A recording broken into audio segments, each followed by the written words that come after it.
Sabi gano'n eh. Siya ilang araw na pong hindi gumagawa dito. So, stop na ba eka yung pagpapagawa? Sabi ni Foreman, stop. Kaya nga, magandang araw po sa inyo lahat mga amigo. Kamusta po ang bawat isa? Ay, ba't nga? May mga damit na. Yung ulan po kasi So, eri po mga amigo ang bahay na malapit na pong matapos. Kasi po ilang araw na umuulan mula nung Sunday. 2 araw po hindi nakapasok kasi sayang po yung ipapasahod natin kapag ka po wala namang gagawin. Kaya si mismo si Foreman po ang nagsabi na stop muna pagka umaraw tsaka uli sila gagawa.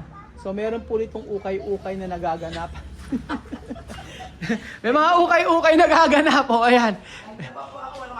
Okay na. Ay, tama pala. Hindi kailangan lagyan ng ng kisame. Ganyan na lang gawin nyo.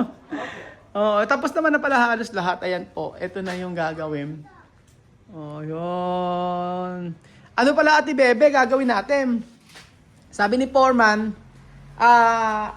ipapaano na natin. Ayun pa si Kuya. Kuya, kumusta? Na-meet ko na siya. Opo. Ay nako, pag wala po kayo ng magang nagising, naglinis na ng naglinis. Kaya binamaklas po yung mga Asan ba?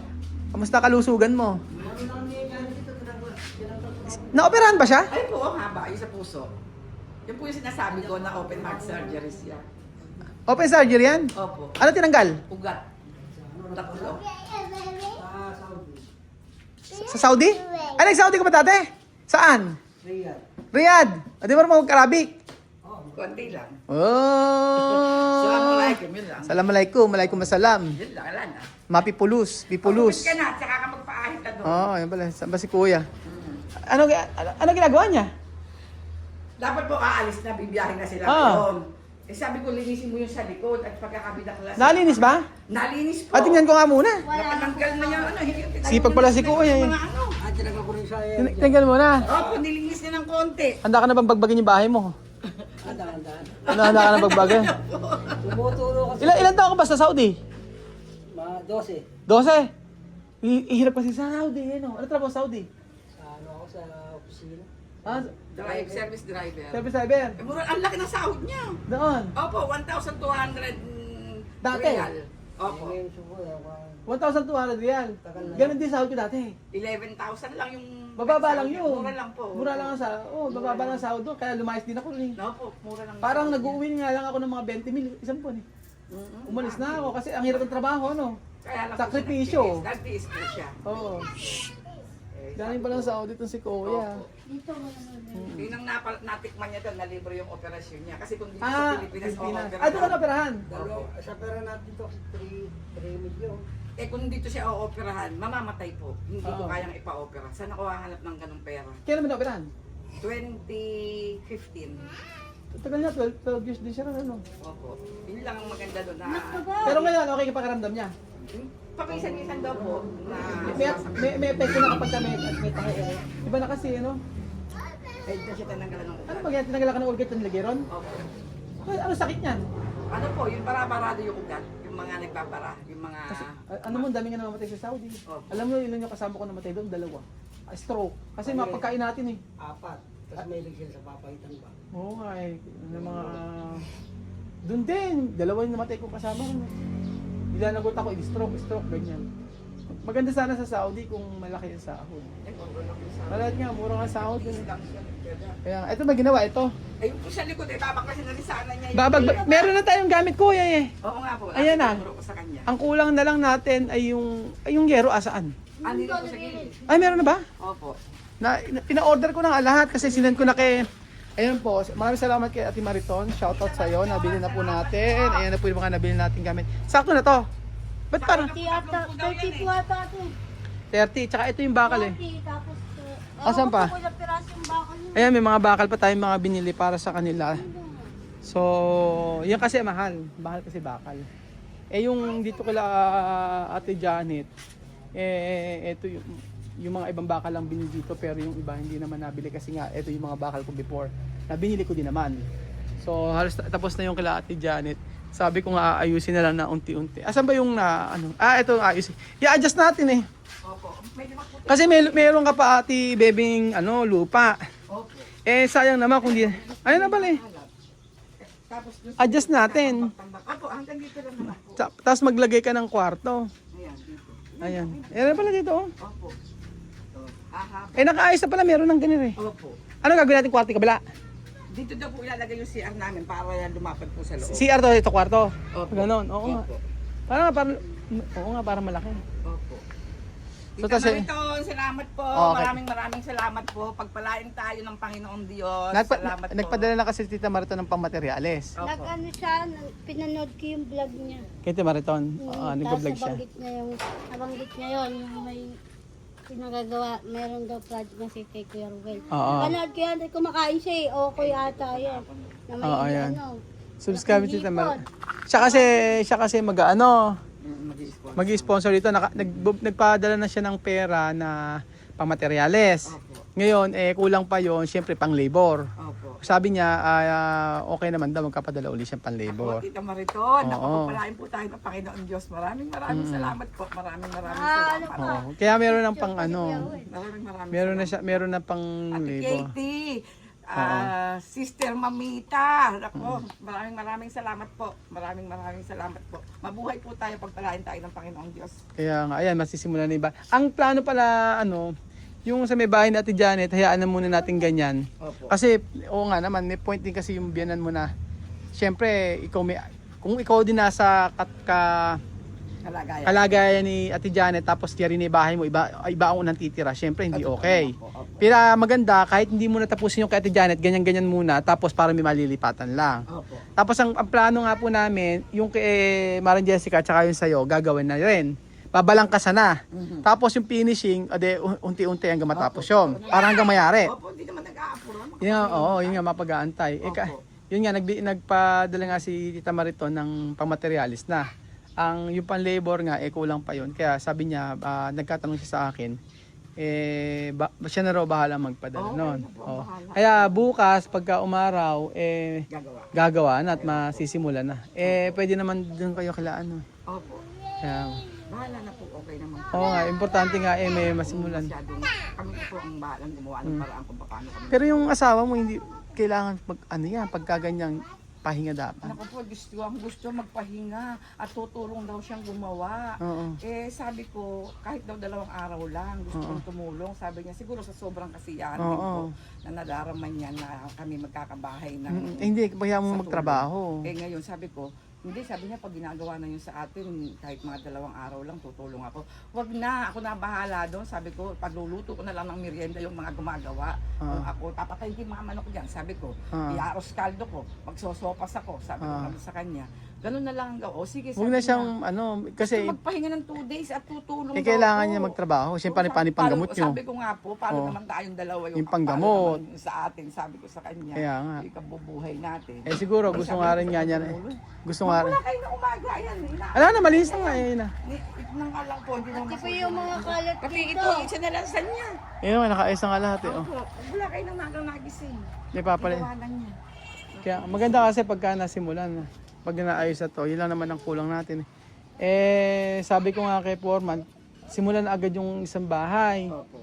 Kasi yung kay Ate Janet, tapos naman na halos. Yung mga CR, lalagyan na lang naman tiles yun. Sa huli na kako yun. Ang mahalaga kako, mahalaga ng bowl doon, maayos. Tapos pagkayari, simulan na tong sa'yo tsaka kay Jessica. Kasi ang plano namin may gagawa, bali 4 na. 2 dito, 2 doon. Opo. Para at least mabilisan. Tapos si Foreman, bali ang gagawa kung di 5, 6. Opo. Para mabilis. Opo. Ganun. Para mayari agad. Kasi mag-uulan eh. Ganun din naman yung ibabayad mo sa ano na yon, patatagal-tagalin pa natin. Kaya ano natin mabilis. Oo. Para isang gastusan na lang ng labor. Kayo po bahala kung ano po alamin yung... Oo. Sabi ko nga, halimbawa yung dalawa, si Kuya Edwin kasi siyang foreman, siya ang runner. Tapos yung dalawang labor, 5 na sila. So titingin tayo, baka kuha pa tayo ng 1 or 6. Depende po kung paano yung flow ng construction. Opo. Importante maraming gumawa ng mayari agad. Kasi pag hindi kailan matatapos? Opo, magkatagal. Hindi mag-aantay tayo. Ito kasi Madulas po dyan. yung- Nagdapa po ako kasi yung gumagawa po mga amigo 2 lang. Ay 3 lang kasama si Kuya Edwin. Ngayon ang gagawin po namin para po mas mabilisan na lahat, dagdagan tayo ng tao para makadire-diretso. I-adjust pa natin to. Okay naman. Actually, pwede na tuluyan yan. Oo. Pwede na matulog dito. Bago tayo mag-vlog, Justin, kukuha tayo ng permit. Huwag kang mag-alala. Oo, pag sa susunod, makikita ka na ng mga tao. Ganun. Tama mo ako? Oo, pag kumuha ng permit. Sa ngayon, hindi muna. Hindi muna ikita ma-vlog kasi nga may bagong rules ang Department of Labor na yung mga bata na below 15 pababa kailangan ng permit kapag ka nasa social media. Oo, kala ini-exploit ganyan. Para at least legal. Oo. Pero yung ang mga magnanakaw sa gobyerno, silang pakialam. Wala silang pakialam pero yung mga simpleng ganyan, di ba? Oo, totoo, tama na. Hindi nila alam na Pampasaya lang. pampasaya lang. Oo naman, nakakatuwa lang. Kahit ako pag pinapanood ko, natatawa. Nakakatawa yun. Tawang-tawa kami nung Oo. pinanood namin eh. Panoorin mo yung Jollibee. Oo, order ng... Mo order ng Paris overload. Oo, hindi niya alam eh. Tsaka biglang natapon yung soft drinks. Pero kung ikaw yung binangag mo na sigurado kung natapon. Sayang na. Ako lang pag kasi nakingiti ako. Natatawa ako eh. Ang tao nga. Pinanonood ko pa nga siya sa malaking TV eh. Yung papa niya nga natutulog din, naiinis sa akin, kakatawa ko. Kanood ko sa kanya. Oo, maganda yung mga Pero video. nandito ka naman ng hali. Nagluto ako ng tanlad na manok. Tapos na kami noon, kumain. Anong oras na ba? Abe, anong late night na? Ang kain namin alas 11. Kasi hindi ako nagbe-breakfast eh. Naglaba po kasi ako eh. Kumain na po ako. Di, kayo ang kumain na. Kaya ang maaga pa, alas 11 pa lang eh. Ang tanglad na manok, ano eh, parang tinola. O, parang tinola. Paano luto yun? Bango-bango nga eh. Papasok nga. Paano luto yan? Patingin nga. Ngayon lang ako nakakita ng ganyan. Paano luto? Kapampangan ko yun eh. Yung luto. Ganyan. Tanglad. Opo, tinanggal pa yung ano. Parang tinola. Opo. Ay, kaya rin, baka magkaroon kaldo ko ng native sa isang araw. Padadala lang kita. Naku, wag na. Pupunta na lang ako rito. Sige. Para sabay-sabay tayo kumain. Oo, masabay-sabay tayo. Tapos, araan. Sabi ko sa mister ko, ubusin ko yung mga manok na yan. Yari ka sa mister mo. May problema. Wala naman akong problema. Abusin mo na yung... Kaya ano tayo. Hindi na tumira si Boss Janet ka na. Sa Janet. Pwede. Umaga po nandito eh. Pinalinis ka. Ang gusto ko nga po mangyari pagka nagsimula na. Halimbawa, hindi ko alam paano gagawin yung pag bahala na kayo. Kasi pagka sinimulan, gagawa doon dalawa gagawa dito. Opo. Di paano kayo ano niyan. Bahala. Kung gusto niyo merong Kaya na lang po yung tulog lang naman. ikaw kung tulog gusto mo pwede ka sa apartment. Huwag ganun Tutulog ka muna. Mamaya may gustong umupa. Hindi na nga malayo. Mamamasahe pa para lang. Tsaka hindi, baka kung mamaya may gustong umupa dahil may laman, hindi makakaupa. Hayaan nyo, kami na po bahala. Paano nga kayo matutulog? Naku, Bahala na. Tulog lang po eh, saray matulog lang nakatayo. Ano? Sa taas ka. Taas ka. Hindi pwede. Ayusin muna natin bago mag-ano. Kaya mo, oo.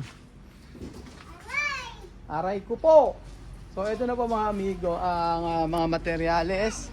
Maraming salamat kay Tita Mariton sa walang sawa mo pong pagsuporta at pagbibigay ng tulong. So ako'y natutuwa naman po mga amigo. Oo. Sabi gano'n na siya ilang araw na pong hindi gumagawa dito. So stop na ba eka yung pagpapagawa? Sabi ni Foreman. Stop na ba eka yung pagpapagawa? Hindi tayo gagawa. Sabi gano'n. Oo. Wala na ba wala nang gagawin diyan. Sabi ko, umuulan. Kung gusto niyo gumawa, walang problema. Kaso nga anong gagawin niyo? Hindi kayo pwede mag-welding dito. O, di ba? Pero kahit itong araw na na-stop yan, wala nang problema pag dire-diretso naman po yan. So ayan po mga amigo, maraming salamat po. At ganyan po, nakakatuwa naman po yung asawa po na Bebe ay umuwi para po tumulong dito. At gusto po linisin muna, siya na po naglinis lahat. Nakakatuwa po yun mga amigo, di ba? At least meron silang yung minamahal nila yung mga bagay na meron sila at pinagkakaloob sa kanila. Yun po ang importante. So thank you so much po mga amigo at God bless po mga kababayan ko. So diretso ang paggawa, walang i-stop basta wala nang ulan. So yun po mga kababayan ko. Ayan ang mga gamit. Tita Mariton, salamat sa yung mga materyales na binili. Hindi biro yung berang binigay mo. Sabi nga niya, ilang orphanage din kasi natulungan ni Tita Mariton. Kung di ako nagkakamali, 5 orphanage na. Sa parami niya na naitulong. Kaya nga yung blessing sa kanya, kung alam nyo lang mga amigo, hindi lang doble, hindi lang triple, hindi lang pang 5 times, napakaraming blessing po na nare-receive si Tita Mariton, and napoprovide ng Lord lahat ng pangangailangan niya. Yung sa stem cell, totoo yun. Nagpa-stem cell sila mag-asawa para sa kanilang katawan. So, God bless sa lahat ng mga nagmamahal sa atin. At don't worry, diretso po ang tulong.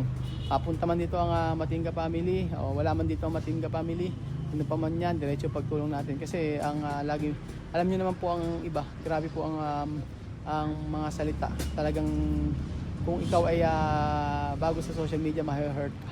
Pero tayo hindi po, diretso tayo dyan. Alam natin kung basta ang sabi ng ganon, kung ikaw ay magpa-public service, gawin ito para sa kanila, hindi para sa ating sarili. And that is reality sa buhay natin mga amigo. Tumulong na may puso, hindi tumulong para sa sarili lang natin. Yung iisipin yung para sa sarili natin, hindi po para sa ibang tao.